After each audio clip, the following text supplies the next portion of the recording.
यह बात मेरी पत्नी मीरा ने उस वक्त सुनाई थी जब वह नई नवेली दुल्हन थी और कुछ दिन पहले ब्याह कर इस घर में आई थी।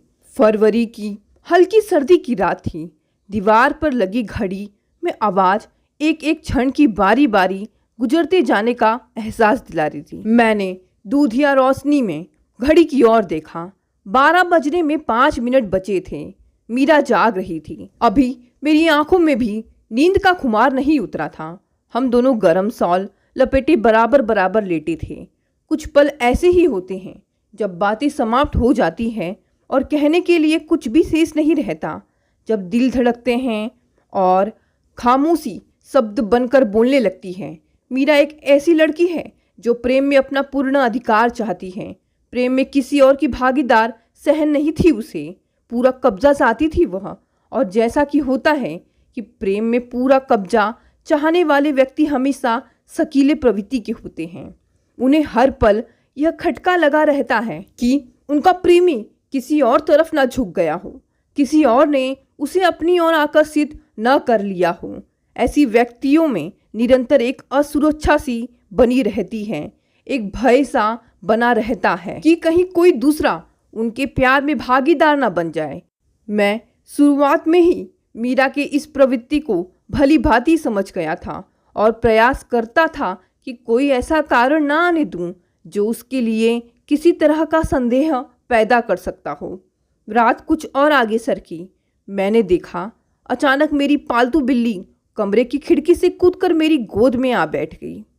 यह बिल्ली, जिसे हम सब परिवार के लोग निकी कहकर पुकारते थे, मुझसे बहुत ज़्यादा हिल गई थी। मैंने नरम नरम बालों वाली बिल्ली की पीठ पर प्यार से हाथ फेरा और उसे सहलाते हुए अपनी ओर मीरा के बीच में लेटा दिया। कैसी प्यारी बिल्ली है मीरा, है ना? मैंने बस कहने के लिए कह दिया और पलटकर बिल्ली की तरफ देखा। मुझे उसकी भूरी भूरी आंखों में प्रेम का सागर उमड़ता दिखाई दिया। भावनाओं के पास शब्द नहीं होते, पर वे शब्दों के बिना ही सब कुछ कह देती हैं, सब कुछ बता देती हैं। जो कुछ भी उनके भीतर होता है, भावनाओं की भाषा आंखों से व्यक्त हो जाती है, चेहरे से व्यक्त हो जाती है। प्रेम की भाषा को शब्दों की ज़रूरत नहीं होती। मैंने देखा मीरा बिल्ली के विषय में कोई दिलचस्पी नहीं ले रही है। इस समय एक विचित्र सी उदासीनता उसकी आंखों में है। मैंने पूछा, क्यों डियर, तुम्हें पालतू प्राणियों में कोई रुचि नहीं है क्या? मीरा ने मेरे सवाल का कोई सीधा जवाब नहीं दिया। बोली, डैडी ने एक पहाड़ी मैना पाल रखी थी। वह हमारे सारे परिवार के लिए एक खिलौने जैसी थी। जिस व्यक्ति ने भी उसे शिक्षित किया होगा, बहुत ज़्यादा मेहनत की होगी उसके साथ। सच कहती हूँ अभिषेक, वह इस तरह बोलती थी जैसे सचमुच आदमी बोलता है। कितनी मीठी मधुर आवाज़ थी उसकी। डैडी ने एक सुंदर खुला खुला सा पिंजरा उसके लिए खरीदा, पाँव में चांदी के छोटे छोटे छल्ले पहनाए, गले में सुनहरे मोतियों की छोटी सी माला डाल दी। हमने उसका नाम इच्छा रखा था। घर के सारे लोग उसे इच्छा दीदी कहकर पुकारते थे। मैंने बिल्ली को उठाकर छाती पर रख लिया। इस समय बिजली की रोशनी में उसकी आंखें सचमुच तारों जैसी चमक रही थी। उसने अपना सिर मेरे गरम गरम चेहरे पर रख लिया था। मैं बिल्ली की नाक के आसपास खड़े मूंछ के बालों का स्पर्श अपने चेहरे पर महसूस कर रहा था। है तो विचित्र सी बात, लेकिन सत्य है। प्रेम की भावना न होती तो यह बाल मेरे लिए असुविधा का कारण बन सकते थे। इनकी चुभन मेरे लिए असहनीय हो सकती थी।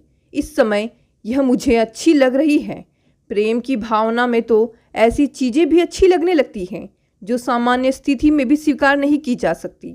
मैंने सोचा और बिल्ली के सिर को धीरे धीरे सहलाने लगा। मीरा अपने डैडी की मैना का ब्यौरा दे रही थी। इच्छा दीदी सुबह अंधेरे ही बोलना शुरू कर देती, उठो भ्राता जी, उठो भाभी जी, राम नाम जपो, भोर का समय है। और जैसे ही घर में चहल पहल होती, इच्छा दीदी सबको नाम लेकर प्रणाम करती। बारीक मीठी आवाज में उसका नमस्ते कहना कितना अच्छा लगता था हम लोगों को। सच तो यह है अभिषेक, इच्छा दीदी हमारे परिवार का सबसे प्रिय सदस्य थी। वह बच्चों से बतियाती, बड़ों से बतियाती। डैडी मैना का सबसे अधिक ध्यान रखते थे। समय पर खाना देते, समय से पानी देते, रात को उसका पिंजरा अपने बेड के पास लगवा देते। डैडी को मैना के बिना चैन ही नहीं पड़ता था। बिल्ली अपने अगले दोनों पांव उठाकर मेरे पेट पर बैठ गई और अपनी गोल गोल आंखों से इधर उधर देखने लगी। मैंने पत्नी से कहा, निक्की को भूख तो नहीं लगी है? हो सकता है इसे भूख लगी हो। यह उधर इधर देख रही है जैसे इसे किसी खाने योग्य वस्तु की खोज में हो। पत्नी ने मेरी बात का कोई उत्तर नहीं दिया, चुपचाप बेड पर लेटी रही। मैं बिस्तर से उठा और किचन से दूध ले आया बिल्ली को पिलाने के लिए। मीरा यह सब देखती रही, बोली कुछ नहीं। बिल्ली ने दूध पिया।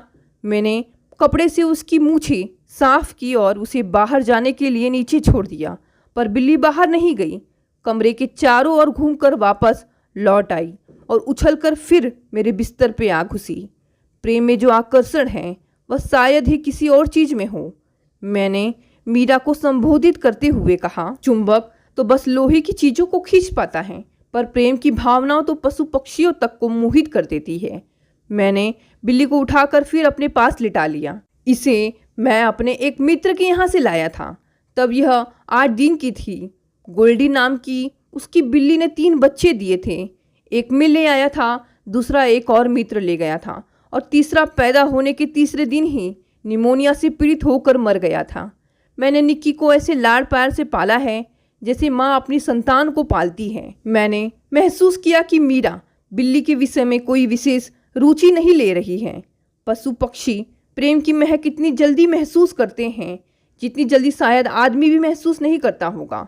मेरी बिल्ली तब से अब तक एक बार भी मेरी पत्नी की तरफ नहीं गई थी, उसकी बाहों में आकर नहीं खेली थी। शायद उसे लग रहा था कि मीरा की बाहों में उसके लिए वह अपनत्व नहीं है जो मुझ में है। प्रेम की गंध पशु पक्षी भी सूंघ लेते हैं।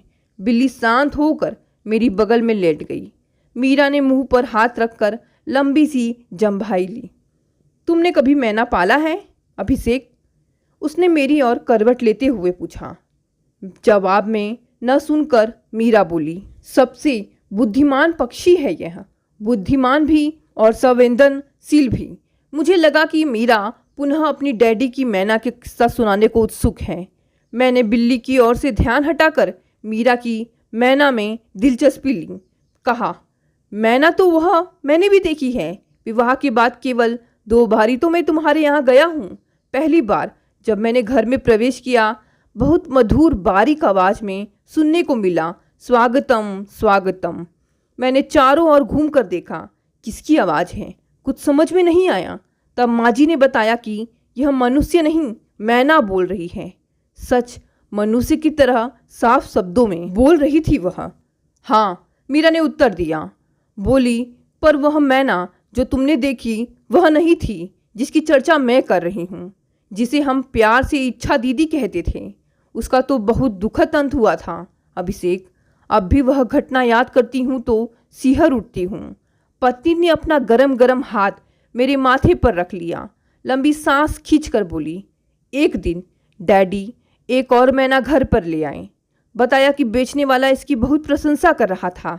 इसे बड़ी मेहनत और चाव से पढ़ाया गया है। यह पूरे वाक्य ही नहीं बोलती, गीत भी गाकर सुनाती है। डैडी ने बताया कि इसके गीत से मोहित होकर ही मैंने इसे खरीद लिया। डैडी ने नई मैना का पिंजरा इच्छा दीदी के पिंजरे के निकट ही टांग दिया। हमने मिलकर इस नई मैना का नामकरण किया। सबकी सहमति से इसका नाम खुशी रख दिया गया। खुशी आते ही सबके ध्यान का केंद्र बन गई। सारा परिवार उसकी ओर आकर्षित हो गया। बेचने वाले ने डैडी को बता दिया था कि इसे कौन कौन से गीत याद हैं। सो कभी परिवार का कोई सदस्य तो कभी कोई सदस्य खुशी से गीत गाने की फरमाइश करता रहा। डैडी ने इसके गले में नन्हे नन्हे मोतियों की माला डाली, पैरों में रिंग पहनाए। पूरा घर नए आने वाले के स्वागत में लगा रहा, खुशी से गीत सुनता रहा। किसी ने भी इच्छा दीदी की ओर ध्यान नहीं दिया, मानो जैसे भूल गए हो सब उसे। रात गए तक खुशी से दिल बहलावा होता रहा। खाने के बाद सब लोग सोने के लिए अपने अपने बिस्तरों में चले गए। इसी बीच इच्छा दीदी की सुध किसी ने नहीं ली। वह चुपचाप अपने पिंजरे में सब कुछ देखती रही, कुछ बोली नहीं। सुबह आँख खुली तो इच्छा दीदी की आवाज़ सुनाई नहीं दी। डैडी ने जाकर देखा तो इच्छा प्राण छोड़ चुकी थी। उसकी मृत देह पिंजरे की एक तरफ पड़ी थी। सबको आश्चर्य था कि इच्छा कैसे मरी। वह बीमार नहीं थी, कुछ भी ऐसा उसके साथ नहीं हुआ था जो उसकी मौत का कारण माना जा सकता। सभी अलग अलग कारण बता रहे थे। तभी उदास स्वर में डैडी बोले, सोतिया डाह ने मार डाला है इसे। फिर वह मम्मी से बोले, कई पक्षी तो मनुष्य से भी अधिक संवेदनशील होते हैं। कमला, इच्छा मर गई क्योंकि उसे अपनी उपेक्षा सहन नहीं हुई। प्रेम का बट जाना, छीन जाना सहन नहीं हुआ, वह मर गई। कहते कहते डैडी रुआसी हो गए। मैं नहीं कह सकता कि मेरी पत्नी ने यह घटना मुझे क्यों सुनाई थी। कोई असुरक्षा का भाव तो नहीं पड़ रहा था उसके भीतर, कौन जाने। दोस्तों, ये कहानी यही समाप्त हो गई। कहानी पसंद आई तो इसे लाइक और शेयर करें। साथ ही साथ अगर आप नए हैं तो इस चैनल को भी सब्सक्राइब कर लें।